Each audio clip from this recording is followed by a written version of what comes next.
Assalamualaikum warahmatullahi wabarakatuh.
Innal hamdalillah nahmaduhu wa nasta'inuhu wa nastaghfiruh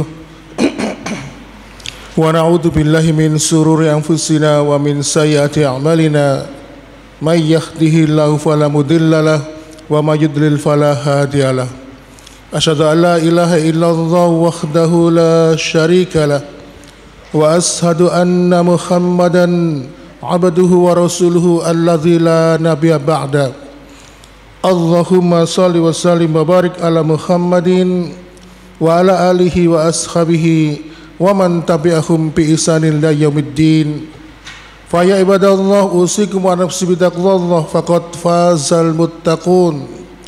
Qala ta'ala fi kitabil karim a'udzu billahi samiil alim minas syaitonir rajim min hamzihi wa nafthihi wa nafsihi ya ayyuhalladzina amanu taqullaha haqqa tuqatih wa la tamutunna illa wa antum muslimun. Ma'asyiral muslimin, senantiasa kita bersyukur kepada Allah yang senantiasa memberikan nikmat-nikmat kepada kita, sehingga tanpa sadar ketika kita mendapatkan nikmat dari Allah, tetapi sering kita melakukan pembalasan kepada nikmat itu, yaitu kadang tidak sengaja atau mungkin tanpa sadar kita melakukan perbuatan dosa dan maksiat. Tetapi itulah hebatnya Allah.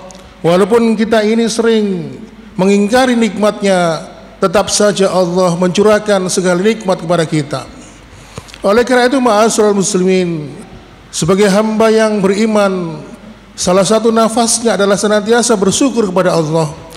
Maka marilah kita mengikuti teladan para sahabat yang dituntunkan dan dicontohkan oleh para nabi dan rasul, bagaimana mereka mensyukuri nikmat-nikmat dari Allah Subhanahu wa taala. Maka tidak ada harga yang pantas untuk mensyukuri nikmat Allah kecuali dengan senantiasa meningkatkan iman dan takwa kepada Allah, dengan menjalankan segala sesuatu yang diperintahkan oleh Allah dan Rasulnya, dan menjauhi apa-apa yang telah dilarang oleh Allah dan Rasulnya. Ma'asyiral muslimin wa zumratal mu'minin rahimakumullah. Kita akan berbicara tentang karakter salah seorang calon penduduk surga, dan di mana salah satu karakter yang ditonjolkan bagi mereka yang dijanjikan oleh Allah sebagai penduduk surga adalah dengan senantiasa saling mencintai saudaranya, mencintai saudara sesama kaum muslimin dan sesama kaum beriman kepada Allah Subhanahu wa taala. Karena setiap amalan yang di dalamnya mengandung unsur untuk saling mencintai, maka pasti Allah akan memberikan balasan yang besar. Ma'asyiral muslimin wa zumratal mu'minin rahimakumullah. Ketika kita ini menjadikan diri kita sebagai seorang yang mudah memaafkan, maka Allah pun memberikan balasan yang begitu besar. Sampai-sampai Allah menetapkan surga itu ada 8 pintu, dan di antaranya dari 8 pintu itu adalah pintu memaafkan. Kemudian ketika kita ini dengan mudahnya menggerakkan hati kita untuk bersedekah. Kenapa bersedekah itu pahalanya besar? Suatu ketika bersedekah membantu kekurangan saudara kita yang lain, di samping kita juga menyembunyikan sedekah kita dari orang lain, tentunya Allah memberikan pintu yang besar, balasan yang besar bagi orang-orang yang sedekah. Sampai-sampai Allah menggambarkan penyesalan orang-orang yang sudah mati.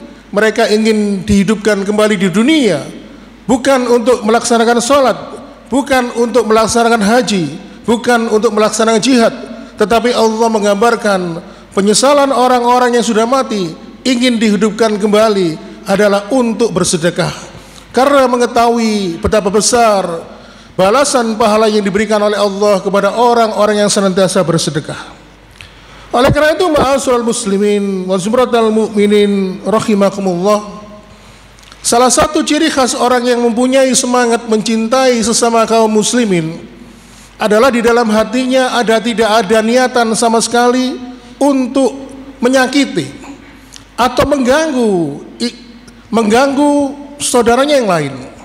Sebagaimana disebutkan dalam sebuah riwayat dari Imam Ahmad, diceritakan ketika Rasulullah sallallahu alaihi wasallam bermajelis, lalu Rasul mengatakan, ya lakfikum rajulun min ahlil jannah, lihatlah sebentar lagi akan datang calon penghuni surga. Lalu ternyata ma'asyiral muslimin, ketika para sahabat yang diberitahu oleh Rasul, tampak dari luar seorang laki-laki Ansor yang memasuki masjid, lalu kemudian ikut bergabung bersama majelis Rasulullah SAW. Pada hari kedua Rasulullah menyampaikan, yatlaq bikum rajulun min ahlil jannah, sebentar lagi ada calon penghuni surga. Dan lagi-lagi ma'asyiral muslimin, laki-laki Ansor kemarin yang dikatakan oleh Rasulullah SAW. Dan pada hari ketiga lagi-lagi Rasulullah mengatakan, yatlaq bikum rajulun min ahlil jannah, sebentar lagi ada calon penghuni surga. Dan ternyata laki-laki kemarin, laki-laki Ansor, disebutkan oleh Rasulullah SAW selama 3 hari berturut-turut, sehingga akhirnya mengundang rasa penasaran salah seorang putra dari Amr bin As. Di dalam hatinya muncul ghibthah, rasa iri, rasa penasaran, resep apakah, ibadah apakah yang menjadi rahasia dia mendapatkan jaminan dari Rasulullah SAW bahwa dia adalah calon penghuni surga.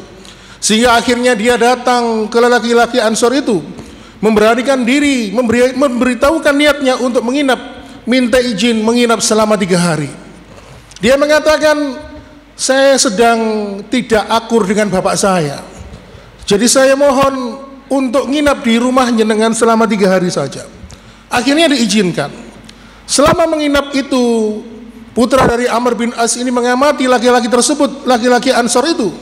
Ketika setelah pulang dari sholat Isya, ternyata dia langsung tidur, dan di pertengahan malam kira-kira jam 12 atau jam 1 malam dia terbangun, cuma ke kamar mandi buang air kecil, setelah itu tidur lagi, dan menjelang subuh bangun lalu kemudian berangkat ke masjid. Di siang harinya ternyata laki-laki Ansor ini tidak juga berpuasa atau juga melakukan amalan-amalan soleh yang lainnya, hingga ini berjalan selama 3 hari, hingga akhirnya dia penasaran kenapa Rasulullah SAW menyebut laki-laki Ansor ini calon penghuni surga selama 3 hari berturut-turut, tapi dia kok tidak banyak melakukan amalan-amalan tambahan, amalan-amalan sunnah, banyak melaksanakan amalan-amalan yang wajib saja.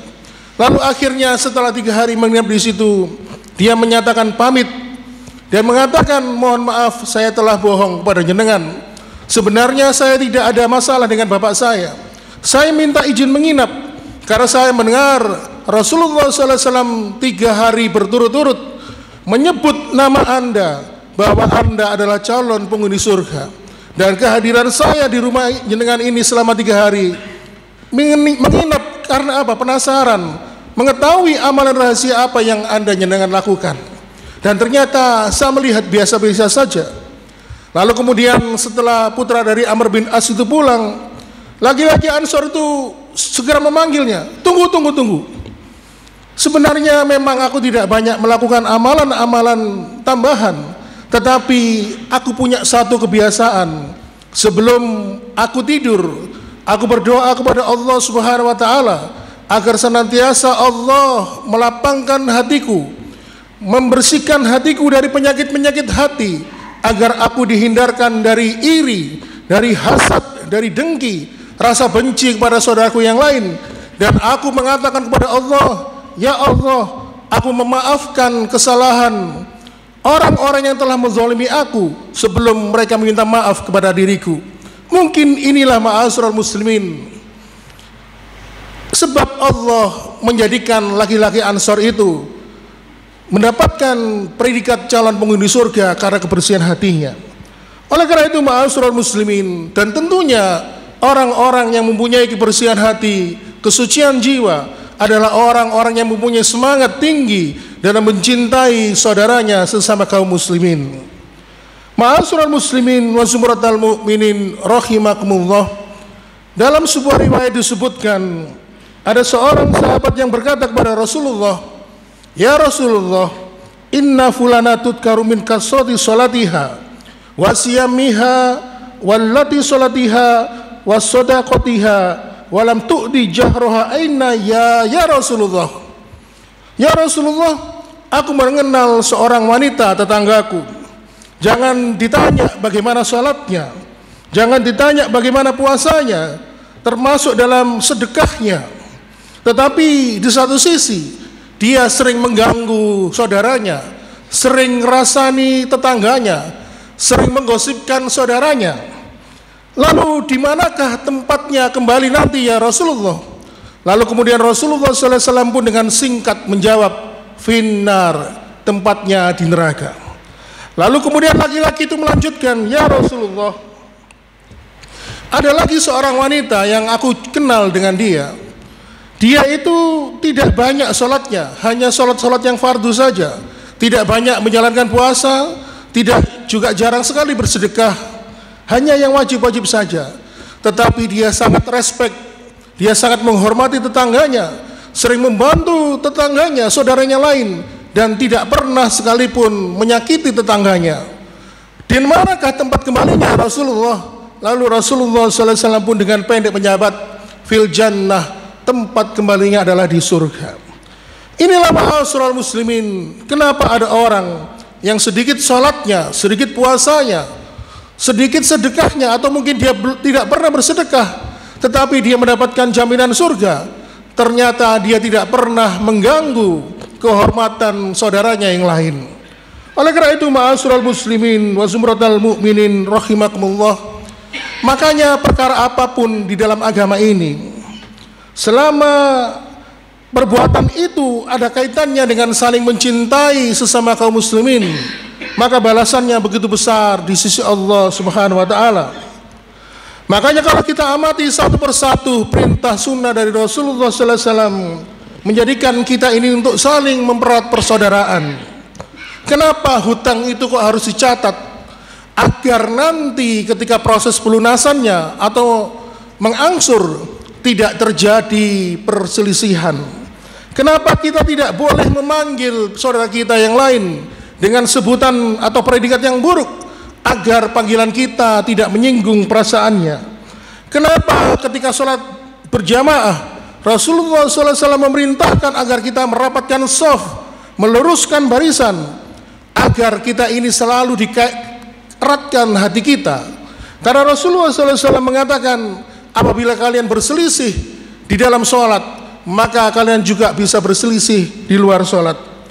Ma'asyiral muslimin, kemudian ketika kita ini bertiga atau mungkin berjumlah lebih dari 3 orang, kenapa kita kok dilarang untuk berbisik-bisik?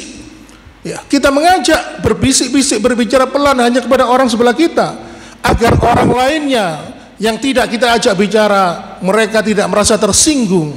Dan ini sudah pernah dibahas oleh Allah Subhanahu wa taala. Jangan pernah berbisik-bisik. Karena apa? Berbisik itu adalah perilaku perbuatan setan.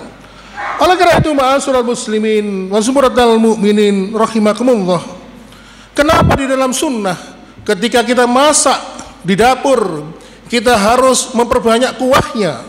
Karena jangan sampai aroma masakan kita menyakiti tetangga kita.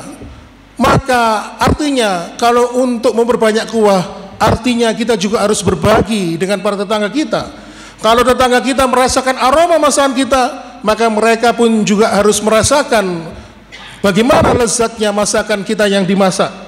Oleh karena itu, ma'asyiral muslimin, Rasulullah juga menyampaikan, kalau misalnya diri kita ini orangnya ceplas-ceplos, jarang atau mungkin sulit untuk berbicara yang baik, maka kata Rasulullah, lebih baik kamu diam. Karena ma'asyiral muslimin, kalau perbicaraan kita menyinggung orang lain, maka nanti bisa menimbulkan perselisihan di antara kaum muslimin.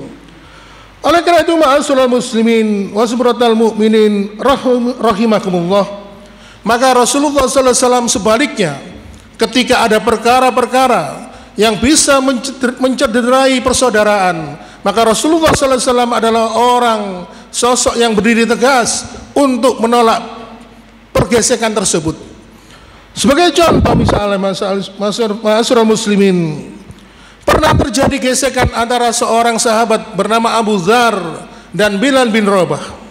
Suatu ketika akan melaksanakan rencana peperangan, Abu Dzar ini mengemukakan strategi perangnya, dijelaskan secara rinci oleh Abu Dzar. Lalu Bilal bin Rabah mengatakan, saya tidak setuju dengan pendapatmu.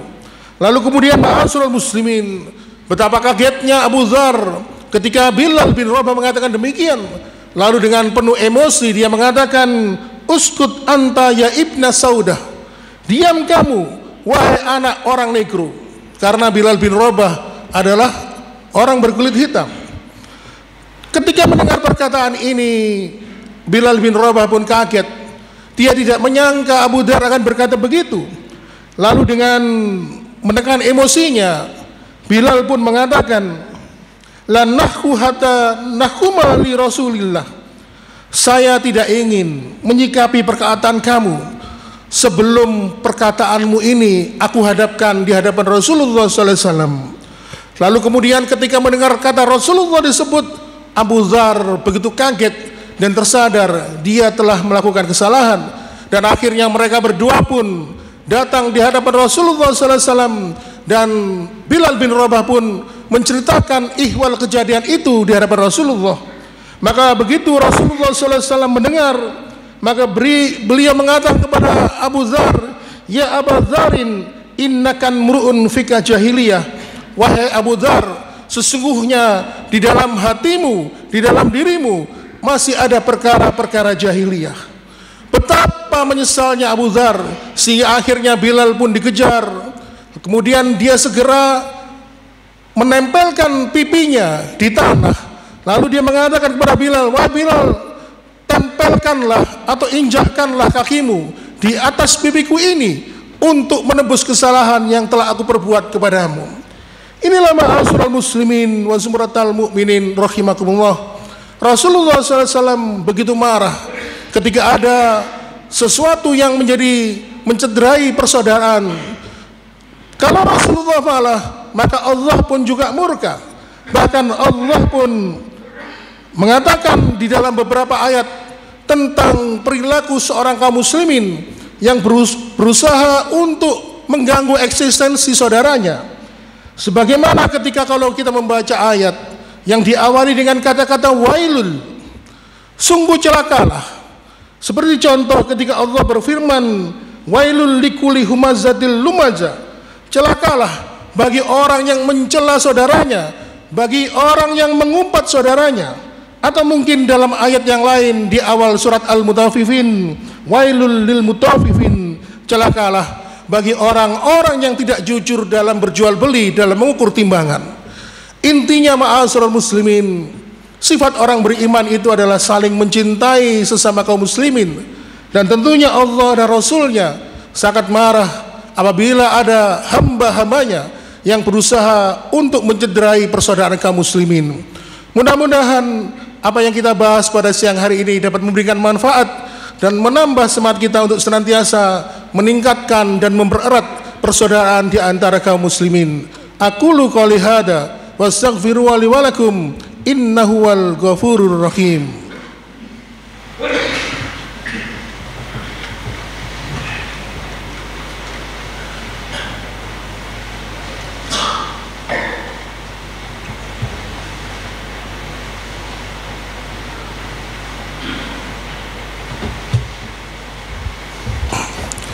Alhamdulillah hamdan katsiran thayyiban mubarakan fih kama yuhibbu rabbuna wa yarda. Asyhadu an la ilaha illallah wahdahu la syarikalah wa ashhadu anna Muhammadan abduhu wa rasuluhu alladzi la nabiyya ba'da. Allahumma shalli wa sallim wa barik ala Muhammadin wa ala alihi wa ashabihi wa man tabi'ahum bi ihsanin ila yaumiddin. Fa ya ibadallah usikum wa nafsi bitaqwallah faqad fazal muttaqun. Qala ta'ala fi kitabil karim, a'udzu billahi samii'il alim minas syaitonir rajim, ya ayyuhalladzina amanu taqullaha haqqa tuqatih wa la tamutunna illa wa antum muslimun. Ma'asyiral muslimin, dalam kesempatan khutbah yang kedua ini, marilah kita bermohon kepada Allah Subhanahu wa taala. Yang pertama, kita memohon ampun atas dosa dan kesalahan kita yang sengaja maupun yang tidak sengaja kita lakukan. Saya tidak lupa memohon hidayah dan petunjuk dari Allah Subhanahu wa taala dengan harapan Allah senantiasa menolong kita untuk istiqomah menjalankan ketaatan, menjalankan ibadah kepada Allah Subhanahu wa taala.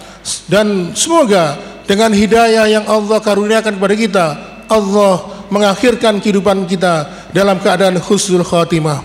A'udzu billahi minas syaitonir rajim. Bismillahirrahmanirrahim. Allahumma shalli wa sallim wa barik ala Muhammadin walhamdulillahi rabbil alamin. Allahumma ighfir lil muslimina wal muslimat wal mu'minina wal mu'minat al ahya minhum wal amwat innaka sami'un qaribun mujibun da'wat. Allahumma ighfirli wa liwalidayya warhamhuma kama rabbayani shaghira. Rabbana zalamna anfusana wa illam taghfir lana latarhamna lanakunanna minal khasirin. Rabbana la tu'akhidna in nasina akhtana. Rabbana wa la tahmil alaina isran kama hamaltahu 'alal ladzina min qablina. Rabbana wa la tuhammilna ma la taqata lana bih wa'fu anna waghfir lana warhamna anta maulana fansurna al qaumil kafirin. Rabbana hab lana min azwajina wa dzurriyyatina qurrata a'yun waj'al muttaqina imaman. Rabbana atina fid dunya hasanah wa fil akhirati hasanah wa qina adzabannar. Subhana rabbika rabbil izzati amma yasifun wa salamun alal mursalin walhamdulillahi rabbil alamin. Ibadallah, innallaha ya'murukum bil ardi wal ihsan wa ita'i dzil qurba wa yanha 'anil fahsya'i wal munkari wal baghi la'allakum tadhakkarun wa la dzikrullahi akbar.